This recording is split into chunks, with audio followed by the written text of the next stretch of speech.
blessed to be in the top 10. Alright, now let's hear what you have to say about the picture that you will choose, and that is number 2. It's the Agho Island. Now we would like to hear what you have to say about Agho Island. Candidate number 6, Duenas. Good evening once again, ladies and gentlemen, and of course to our board of judges. I do believe that each of us has a purpose, and my role today is to describe the Agho Island and how to promote it.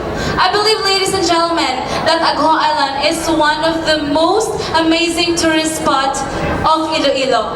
If this will be posted on social media, many tourists will be attracted to it. And with that, I believe that if there will be more tourists to come back again and again in our province, there will be more jobs for us Ilonggos, and that's mean that there will be an opportunity for all. Thank you.